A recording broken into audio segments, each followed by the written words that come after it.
Coming up now on Animal Outtakes. The hardest part is not being able to take a horse in, because we have limited space. We visit a sanctuary dedicated to rescuing horses. And if you're a dog lover, there is no doubt you have gotten doggy kisses before. Come here. Yes, give me kisses. Yes, don't let them lick your face. Our Inspector Planet is testing the theory of how clean a dog's mouth really is. And get some treats ready. We have some training tips for you and your dog. This and much more straight ahead on Animal Outtakes.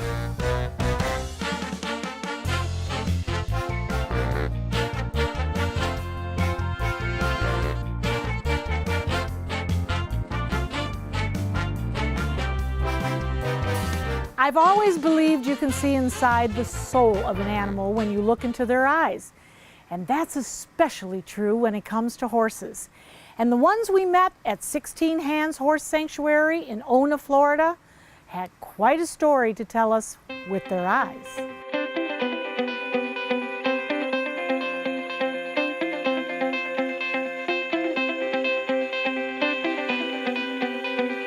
On an average day, we come in, feed them, clean, hay everybody, groom as many as we can, medicate and all that type of stuff. It may seem like a typical day here on 16 Hands Horse Sanctuary in Ona, Florida, but it's a day most of these horses may not have experienced. So we have 22 stalls under here, and they come in here for maybe an hour to eat. It's mainly for our convenience, not the horses. If we have a sick horse or something like that, then they'll stay in a stall, but otherwise they're out being horses, because that's part of the mission, is natural as we can get. You see, this is a sanctuary, a home for abused or neglected horses, a place they will be taken care of. So why do you do what you do? Well, I've always loved horses since I was a little itty-bitty thing, and I could never have them as a child because I had a big family and horses just weren't practical then. So when I grew up, I said, I'm going to get a horse.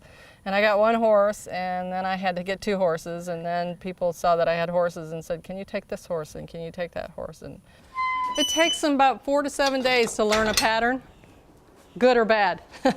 There's obviously a need, so that's when we decided to go nonprofit and do it. Close to 40 horses and 2 donkeys live here, and founder Robin Kane says they all have their own horse-analities. He's kissing the camera. But there is something that they all have in common. They likely wouldn't be here without 16 Hands. Her name is Luna. She came from a rescue also. She was going to be put down because she has a condition called HEAVS, like COPD in humans. And all she needed was some regular medication. The 2 mares here, this is Lyric and Cricket. They actually came from a rescue in Ocala that was not doing well. And she's going to come say hi. That's Lyric. There's Cricket. She's like, don't forget about me. And Patriata? He was brought over from Costa Rica as a breeding stallion. But thinking he had a disease, he was going to be put down.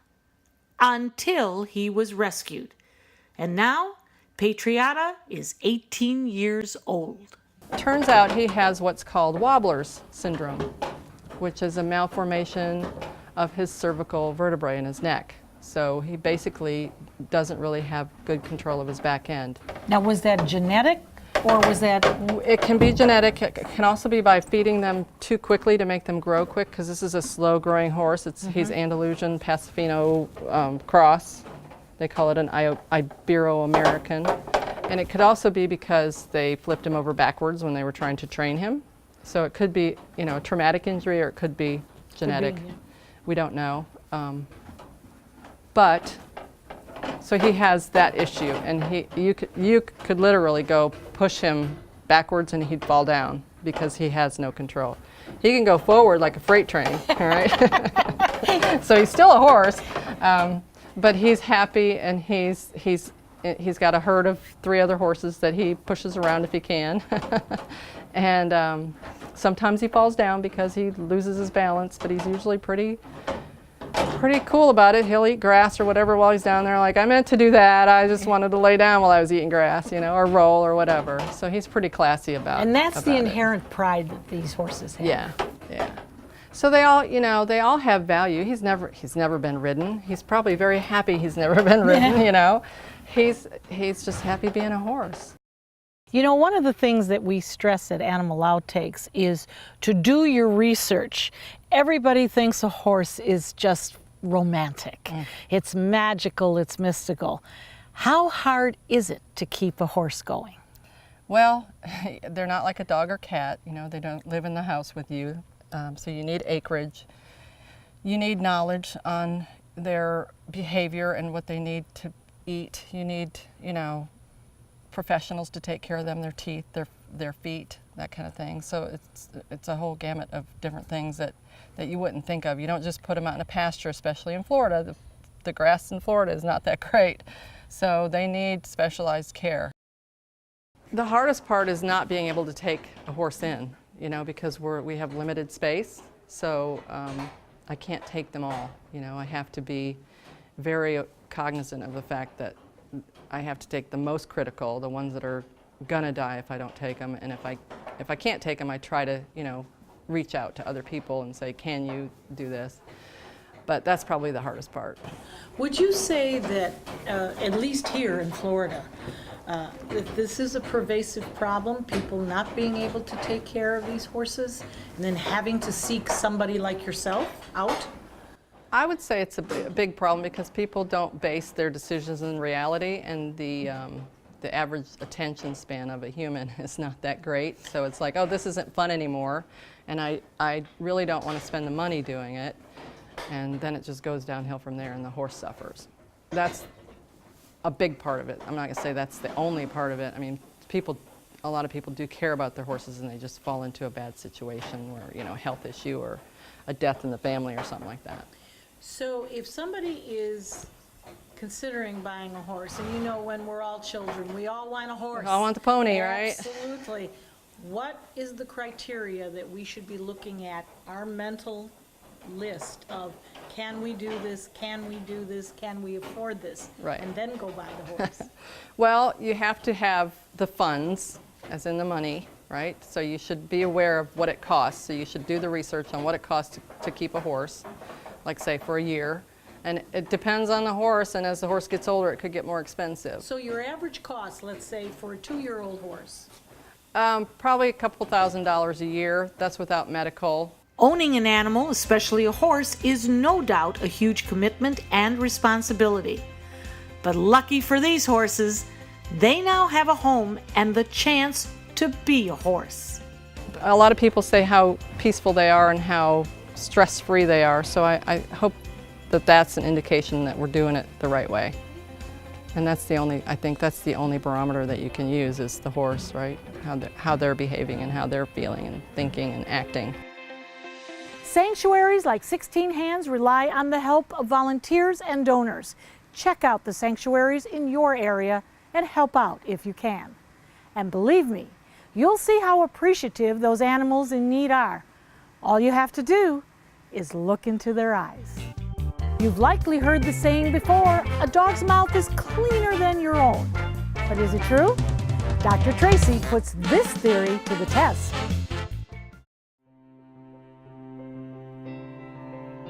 People have asked me what it'll cost to restore all the corals back the way they remember. But I have to ask them, what will it cost if we don't do anything?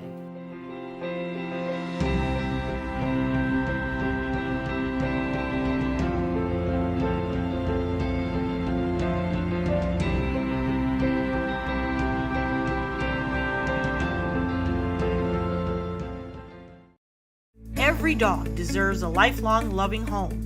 Dantes Den provides a pristine, comfortable haven for dogs that have been abandoned or surrendered by their owners. Every pup in our Joyful Dogs adoption program receives lots of love and attention, is properly immunized, spayed or neutered, and is in good health. Find your new furry best friend at Dantes Den. For more information, go to dantesden.org or call 844-DANTES-DEN. You can be sure your furry friend continues to be loved and cared for even when you can no longer be there for them. Dantes Den provides a permanent, loving home for dogs whose owners have set up a lifetime care program for their beloved companion. We honor the trust placed in us by providing loving care, spacious dens, on-site veterinary care, and plenty of room to run and play. For more information, go to dantesden.org or call 844-DANTES-DEN. Dantes Den, continuing the love. Science is everywhere, and it's all around us. It's observing the world, forming questions, and the willingness to find the answers. It's something our Inspector Planet does every day, and you can too. Hi, my name is Dr. Tracy Fanara, an environmental engineer, meaning that I use different disciplines of science to protect the environment, wildlife, and humans. At Mo Marine Laboratory, I use investigation and myth-busting to solve problems. Denver! Hi! Yes, kisses! Don't want to lick your mouth. Why not? The dog's mouth is cleaner than ours. Isn't it?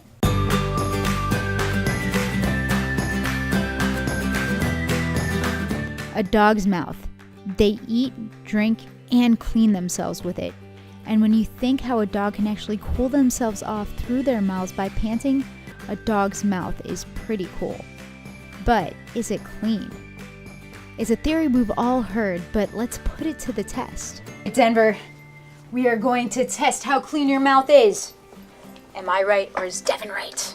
All right. All it takes is a quick you. swab I need of your Denver's mouth. There you go. So we are going to make sure that it's all on the plate. We're using these petri dishes that contain agar, which is a solid medium that is used to grow microorganisms, like bacteria.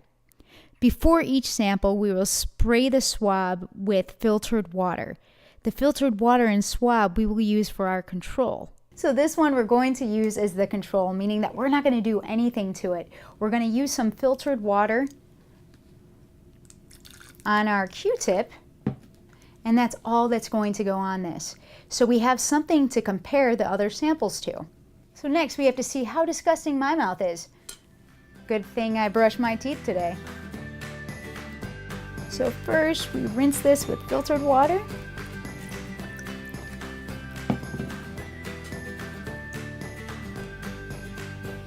Do this just like I did to Denver.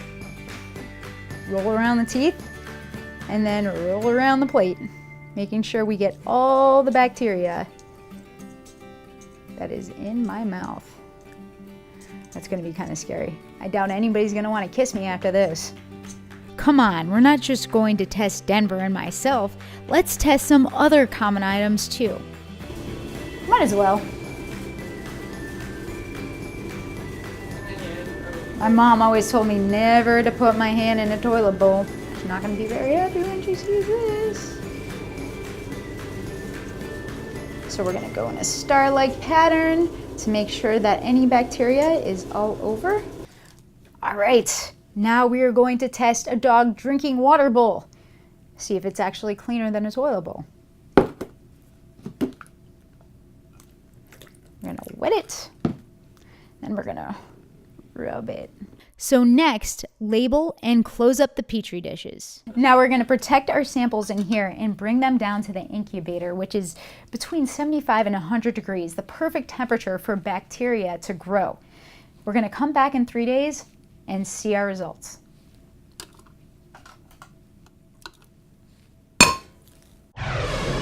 So we're here in the lab and it's been 3 days. Our results are in. You can see each of the samples came back with some bacteria, but which one had the most? Here it is in order, the yuckiest to the, well, not so yucky.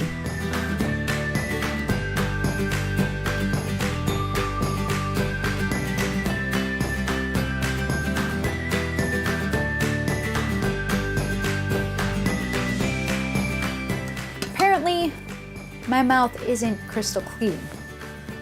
That is my mouth. Now compared to Denver, I'm pretty clean. However, this is almost like apples and oranges. The bacteria in my mouth is so different from the bacteria in Denver's mouth. And humans aren't used to breaking down that bacteria that might be in a dog's mouth. So think about all the places where your dog's mouth goes. So, it's okay if your dog licks your arm or your face, but just don't let your dog near your mouth, your eyes, or your nose, and you'll be okay.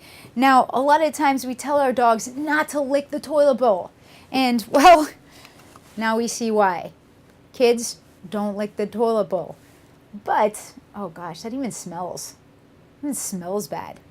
Anyway, so we see in our toilet that there is so much bacteria, but looking at this dog's dish, it's not that much better. So we have to do a better job of cleaning our dog's dishes. Apparently, they have what they need to break down those bacteria, or your dog would be getting repeatedly sick. However, you're right if you tell your dog not to lick the toilet bowl. Because again, this is different bacteria than is in their dish. So are our mouths cleaner than a dog's mouth? No, and now we know that it's for multiple reasons. So remember, anyone can be a scientist or an engineer with some passion, hard work, and an innate curiosity of how the world works. I guess it's safe to say the word clean isn't the right word to use when it comes to your mouth and your dog's. Bacteria can and will always be around. I think I'm going to stick to getting kisses on the cheek. Sit. Sit. That's right. Stay with us. Training Tips and Tricks is up next.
When it comes to training your dog, stay is a common command that really every dog should know. But if your dog is having trouble staying put, here's some helpful advice.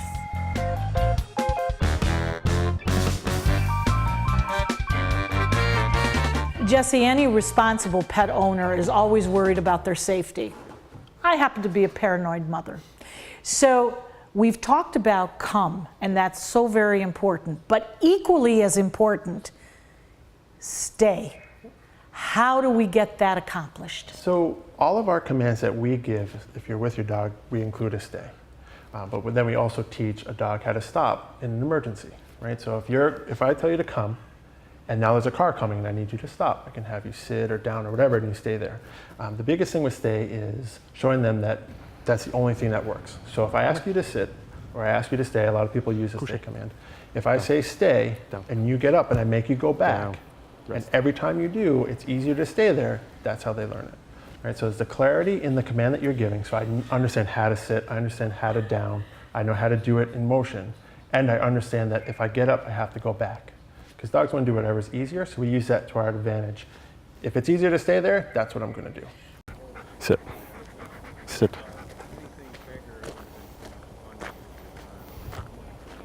We'd like to think that they have an extensive vocabulary, but in reality, they are responding to really one-syllable words. Come, stay, go. We don't use that very much. Is there a reasoning for that? It's more of a convenience thing, right? And dogs understand it better. It's easier for people. Even if you had this big, long command, they're picking up on one of the words. The biggest thing about any of the commands is showing them, because dogs don't come out knowing sit and down and come. That's how dogs can learn all these different languages, because they have no idea what you're saying. But they understand when they did something and they got rewarded and it worked, and you paired it with a word, they start to put 2 and 2 together. Come. Right, so you can say anything. You can train a dog that cheeseburger means to sit, ketchup means to come. It doesn't matter. It's as long as you show them what it is and you're black and white about it. And that's the struggle a lot of people have is, the husband uses one word, the wife uses another, and the dog's not sure which one means what they So you should have a printed vocabulary for the family. Yeah, it's just about clarity, just like with kids. So come and stay, you would say, they are the most important. Number one. They are number one, almost synonymous. Absolutely. Practice, practice, practice. Jessie says repetition is the key to success. Work with your dog every day, and they should be able to stay in no time. Still ahead on Animal Outtakes, thunder and lightning storms seem to really roll in during the summer months, especially here in Florida. And those loud cracks and booms can cause your pet to run and hide. We'll tackle pet anxiety next with Ask the Vet.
We've been experiencing a lot of thunderstorms and lightning, and I know you have dogs. I have dogs at home. We have dogs here at Dantes. They're beside themselves. What can we do for the anxiety? Well, for all the dogs here, you're in trouble. But for your own dog, 1 or 2 at home, there's a lot of things you can do for noise phobia, noise anxiety, thunderstorms, fireworks, any of those types of issues. One of the best things you could do is a non-drug issue, which would be desensitization, where you actually train your pet not to be afraid so you don't have to drug or medicate. Now, it takes time. It has to be done properly and slowly. But what you can do is buy an album called Sonic Seasonings by Walter Carlos, C-A-R-L-O-S. Walter Carlos, about 1970, musician, took the Moog synthesizer when it was new back then, and did music to natural nature sounds. And it's a 4 album in the old 78s, the big ones, which some of us remember. I do remember. But I went online and I saw you can still get it. And one of the albums is a thunderstorm recording, and it starts real slow in the distance. And what you would do is your pet has to be very good at like sit, stay, have great treats, whatever the most favorite treat your pet might love, like a piece of cheese, liverwurst, roast beef, whatever. You make them sit and stay, you put the album on, and it's very soft in the distance. The thunderstorm's coming, and you give treats, and you keep your pet happy, and you only do it for a couple minutes, then you stop. Then the next day, you play the album again, and they're sitting and staying, and you go a little further with the album, so the noise is getting a little louder and louder. And you just do this literally every single day, just a couple minutes a day. And if you do it properly and slow enough, they'll be sitting there waiting for their treats, and they could care less about the thunderstorm in the background. So that's actually desensitization. So if you want to do that, it takes a while, but if you do it properly, you can cure your pet without drugs. Now, the easier thing for the average person is to give them a sedative of some kind before the storm. And you probably have to do it at least a half an hour to 60 minutes before the storm. So that's not so easy to judge sometimes. But your veterinarian can give you a couple basic drugs. One is ace-promazine. We've probably used it for 50 years. We call it ACE for short.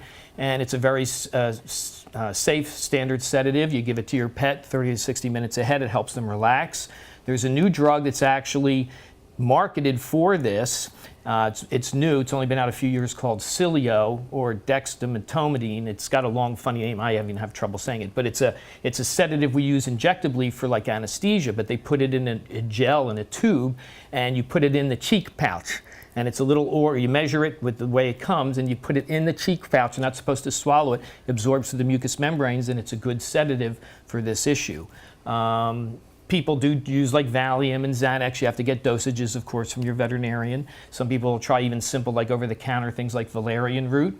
And you've got to sedate them ahead of time, so you get them through. You can turn the lights up and close the window, the blinds, play classical music. Classical music has been shown to calm pets. You love classical music. Yeah, well, I play them a little Beethoven. They like it. Right. Yeah. So there's multiple things you can do for noise phobia. But desensitization, if you can do it, is the best because you cure them of it. But Dr. Glassman, there's always the question, why are some dogs bothered by it and others are not? Now, I have 4 personal dogs at home, and 2 are just fine. They could care less. Right. And the other 2?